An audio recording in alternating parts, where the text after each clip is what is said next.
Are there any channels or methodologies or types of creative executions that you're particularly excited about just based on sort of the kinds of marketing you like to see in market or the kinds of advertising and messaging you like to see?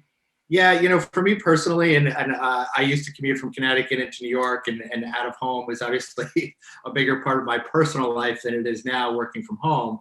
But I mentioned our partnership with Atedra earlier, and I'll bring that one back up just because I have an appreciation for out of home and digital out of home quite a bit. So I'm really excited about that partnership, and I think that's one that's kind of been somewhat siloed, at least in my view. So we're excited to have them on that platform.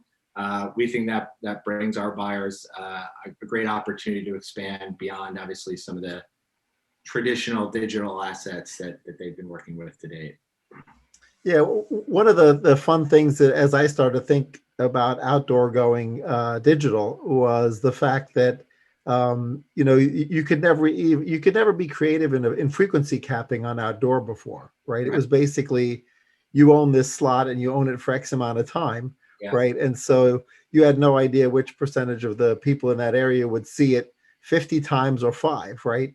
But now that you can do things like day parting your outdoor and do get much more sophisticated about it. Now that it's digital, you sort of get a little bit of that. You don't have an outdoor cookie, right? So it's not like we can Yeah. RFID the car or whatever and say, oh, this person's seen it already. But Yeah. you can start to get uniquely creative with outdoor in ways you couldn't back when Absolutely. I was at McCann Erickson Yeah. 2016.